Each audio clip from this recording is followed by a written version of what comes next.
कहानी शुरू होती है सन 2048 से। ये वो वक्त था जब जमीन पर रहने के लिए कुछ भी नहीं था और बाकी जितने भी रिसोर्सेज जराए बचे थे उनको हासिल करने के लिए मुल्क एक दूसरे के साथ लड़ रहे थे। इसी के दरमियान हमें रिक की फैमिली दिखाई जाती है जिनको आलीशान मेंशन में लाया गया था। यहाँ पर आकर पूरी फैमिली बहुत खुश थी। रिक की फैमिली में उसकी बीवी एबी और उसका बेटा था। तभी इनको पता चलता है कि यहाँ पर 13 ऐसी और फैमिलीज हैं जिन्हें यहाँ पर लाया गया था। उन पर रिसर्च होगी, एक्सपेरिमेंट तजुर्बे किए जाएंगे, जिसके लिए यहाँ पर साइंटिस्ट की पूरी टीम मौजूद थी। अगली सुबह हमें इस प्रोजेक्ट के प्रोफेसर हेड दिखाए जाते हैं जो बताते हैं कि आने वाली 10 सालों में जमीन पर सब कुछ खत्म हो जाएगा, कुछ भी नहीं बचेगा और तब इंसान जमीन पर नहीं रह सकेंगे। उस वक्त हमारे पास सिर्फ एक रास्ता है और वो है टाइटन, क्योंकि जमीन पर रहने के बाद दूसरा ऐसा जरिया है जो कि एक बहुत बड़ा चांद है। मगर इस वक्त इंसानों के लिए वहाँ पर रहना मुमकिन नहीं। वहाँ पर मीथेन गैस की बारिश होती है और हवा में नाइट्रोजन गैस मौजूद है। वहाँ पर सर्दी भी बहुत ज्यादा है और अगर हम चाहते हैं कि इंसान वहाँ पर रहे तो हमें वहाँ पर इंसानों के जिस्म में कुछ बदलाव करने होंगे। इसीलिए यहाँ पर हमारे पास फैमिलीज हैं जिनको हमने 5000 लोगों में से चुना है। यहीं पर रिक भी था जो हमने कहानी के शुरू में देखा था, जिसकी फैमिली को मेंशन में लाया गया था। रिक कहता है कि हम सब यहाँ पर खुद अपनी मर्जी से शामिल हुए हैं। फिर इसके बाद डॉक्टर इसको अपने साथ ले जाते हैं और उसको इंजेक्शन लगाते हैं। उसे बताया जाता है कि एक हफ्ते में उसे ऐसे बहुत सारे इंजेक्शन दिए जाएंगे जिससे उसके जिस्म में बदलाव होंगे और फिर उसका जिस्म ऑक्सीजन से ज्यादा नाइट्रोजन भी हासिल कर पाएगा। जब रिक के घर में पार्टी थी, उसकी बीवी जिसका नाम एबी था उसने बहुत ज्यादा शराब पी ली थी जिससे उसकी तबीयत खराब हो जाती है। रिक जब अपनी बीवी को लेकर जा रहा था तो रिक की बीवी एबी देखती है उसको तो बहुत तेज बुखार था। कुछ दिन के बाद जितनी भी फैमिलीज थी सबको एक एक्सपेरिमेंट के लिए पानी के पूल के पास लाया जाता है और ये देखा जाता है कि कौन पानी में कितनी देर तक बिना सांस लेकर रह सकता है। पर एक एक करके सब बाहर आ गए थे मगर रिक और एक लड़की 40 मिनट तक पानी के अंदर ही बैठे रहते हैं। 40 मिनट के बाद लड़की का दम भी घुटने लगा था। वो पानी से बाहर आ जाती है पर रिक पानी के अंदर ही था। आहिस्ता आहिस्ता उसके दिल की धड़कन भी कम हो रही थी। वो बाहर रहकर उसकी हार्ट रेट को देख रही थी। इससे पहले कुछ होता रिक खुद ही बाहर आ जाता है। सब उसके लिए तालियां बजाते हैं क्योंकि उसने सबसे ज्यादा वक्त पानी में गुजारा था। इसके कुछ दिन के बाद हमें दिखाया जाता है कि रिक को एक सर्जरी के लिए लाया गया था। जिस दिन उसकी सर्जरी की जाती है उसी दिन रात को वो अपने बेड पर नहीं था।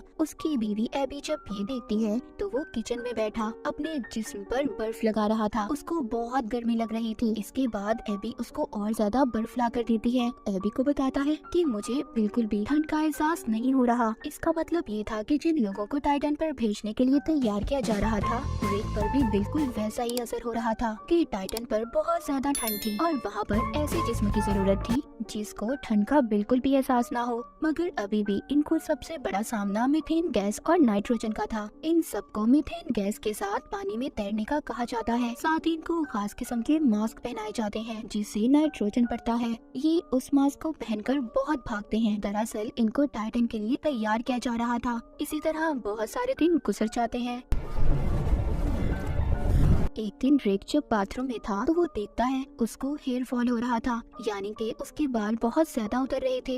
यहाँ पर एक और लड़का था, उसके साथ भी ये सब हो रहा था। अब ये सब समझ गए थे जो भी इनके साथ हो रहा है वो सब उन दवाइयों और तजुर्बों का नतीजा है जो इनको टाइटन पर भेजने के लिए किया जा रहा था। अभी यहाँ पर एक लड़के की मौत हो जाती है। उस लड़की को ऐसा मरते देख सब बहुत ज्यादा परेशान हो गए थे। सभी डर जाते हैं क्योंकि बिल्कुल वैसी ही दवाइयाँ इन्हें भी दी जा रही थी, यानी कि इन सब की जान को भी खतरा था। रात को सब जब रिक के घर पर जमा थे इन सब के बारे में बात कर रहे थे तभी उधर इसका एक दोस्त बहुत ज्यादा गुस्सा करता है, अपनी बीवी पर भी हमला कर देता है। दरअसल जब से उस पर एक्सपेरिमेंट किए जा रहे थे तभी से उसके साथ ऐसा हो रहा था। ये देखकर सबके सब परेशान हो जाते हैं। अगली सुबह डॉक्टर रिक के घर आती है। उनको बताती है जो लड़की मरी थी वो दरअसल बीमार थी। उसको दरअसल पहले ही एक बीमारी थी, इसी वजह से उसकी मौत हुई है, न कि किसी एक्सपेरिमेंट की वजह से। लेकिन रिक जानता था कि कुछ ना कुछ तो गड़बड़ है। उसी रात उसको उल्टी होती है जिसमें खून आ रहा था।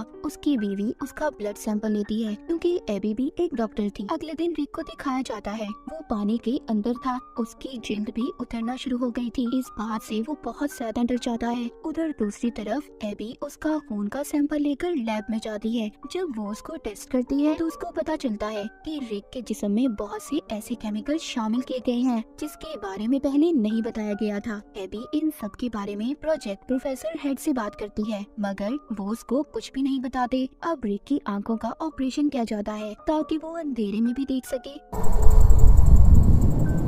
रिक जब वापिस घर आता है तो उसकी आंखों से खून आने लगा था। उसको दोबारा से हॉस्पिटल ले जाया जाता है। एबी वहाँ पर दोबारा से प्रोफेसर से बात करने की कोशिश करती है लेकिन वो उसकी किसी बात का जवाब नहीं देते और चले जाते हैं। एबी जब घर आई थी तो देखती है वो आदमी जिसको पहले भी गुस्सा आया था अब वो और भी ज्यादा गुस्से में था। उसने अपनी बीवी को भी मार दिया था इसीलिए मिलिट्री के लोग उसे लेने आए थे। अब एबी को ये महसूस हो रहा था कि उससे बहुत सारी बातें छुपाई गई हैं। वो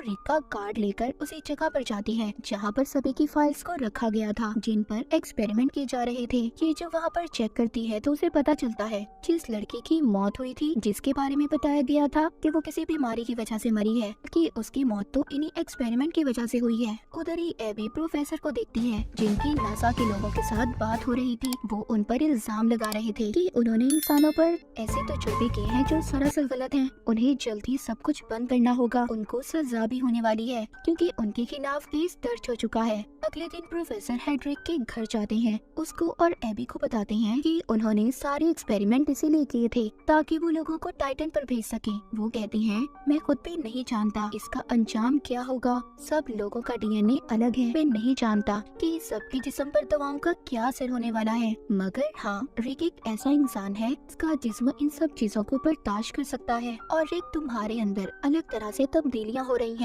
वो कहते हैं जब सारे एक्सपेरिमेंट पूरे हो जाएंगे जिन पर एक्सपेरिमेंट किए जा रहे हैं उनका जिस्म एक टाइटन क्रिएचर में तब्दील हो जाएगा। इन्हें होमो टाइटन कहा जाएगा मगर हम नहीं जानते कौन कैसा होगा क्योंकि सबका डीएनए अलग अलग है। ये सारी बातें सुनकर रिक और एबी बहुत ज्यादा परेशान हो गए थे पर अब रिक बहुत आगे आ चुका था। उसकी आंखों की एक और सर्जरी की जाती है जिससे वो अब अंधेरे में भी देख सकता था। अब वो पानी में भी बैठकर चीजों को महसूस कर सकता था। इसके बाद जितने भी लोगों पर एक्सपेरिमेंट किए गए थे वो सब मर जाते हैं। सिर्फ रिक और उसकी दोस्त बचते हैं। लैब में रिक की बीवी एबी जब उसको देखने आती है तो वो देखकर हैरान हो जाती है क्योंकि रिक अब बिल्कुल बदल चुका था। उसके सर पर एक भी बाल नहीं था और न ही उसके कान थे। रिक जब एबी और अपने बेटे को देखता है तो उन्हें पहचान लेता है मगर अब वो उनसे बात नहीं कर सकता था क्योंकि जब उसके जिस्म में तब्दीलियाँ हुई थी अब वो सिर्फ लो फ्रीक्वेंसी यानी कि बहुत आहिस्ता आवाज में बोल सकता था जो आवाज आम इंसान नहीं सुन सकती। इसके बाद रिक को घर भेज दिया जाता है। रात को रिक के घर उसकी दोस्त आती है जिसके हाथ पर खून लगा हुआ था।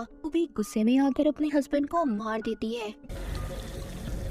जब मिलिट्री को ये बात पता चलती है तो वो रिक और उसकी दोस्त को लेने आ जाते हैं क्योंकि अब ये सब के लिए खतरा थे। रिक की दोस्त को मिलिट्री वालों ने मार दिया था मगर रिक अपनी ताकत से सबको मार देता है और अपनी जान बचाकर भाग जाता है। रिक के पीछे एबी भी जाती है। रिक अभी भी एबी से बहुत प्यार करता था। जब वो एबी का हाथ पकड़ता है तो उसके दिमाग को पढ़ने लगता है जो उसकी नई ताकत थी। जी हाँ, रिक अब किसी के दिमाग को भी पढ़ सकता था। तभी मिलिट्री का हेलीकॉप्टर आता है। उसने एबी के कहने पर खुद को उनके हवाले कर दिया था। दोबारा से रिक को लैब में लाया गया था। वहाँ पर प्रोफेसर एबी से कहते हैं कि तुम्हें रिक को एक इंजेक्शन लगाना होगा जिसके लगाते ही रिक अपनी पुरानी जिंदगी के बारे में भूल जाएगा और यही रिक के लिए अच्छा है क्योंकि अब हम उसको टाइटन पर भेजने वाले हैं।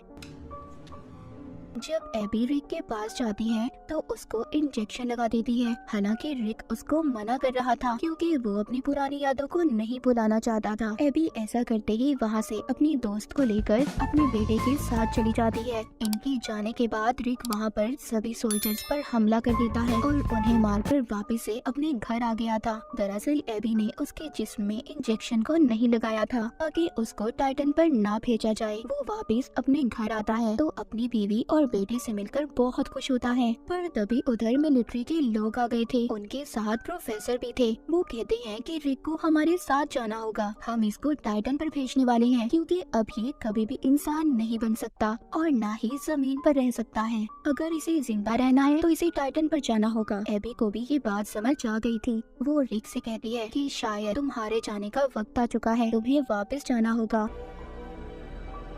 रिक को टाइटन पर भेज दिया गया था। इस हादसे के कुछ वक्त के बाद दिखाया जाता है उनकी लैब को रिक की बीवी एबी और उसकी दोस्त संभालने लगी थी। वो नए नए एक्सपेरिमेंट पर रिसर्च कर रही थी ताकि इंसानों को टाइटन पर भेजा जा सके। एक रात एबी का बेटा बाहर खेल रहा था। वो अपनी मॉम को बुलाकर कहता है कि देखिए आसमान कितना साफ है, कितना अच्छा मौसम है। तभी हम दूर टाइटन को देखते हैं जहाँ पर रिक अकेला खड़ा था। थोड़ी देर बाद वो एक झील पर उड़ने लगता है, यानी कि वो अब इस नई दुनिया में रहने लगा था। उसको ये सब बहुत अच्छा लग रहा था और इसी के साथ ही कहानी यहीं पर खत्म हो जाती है।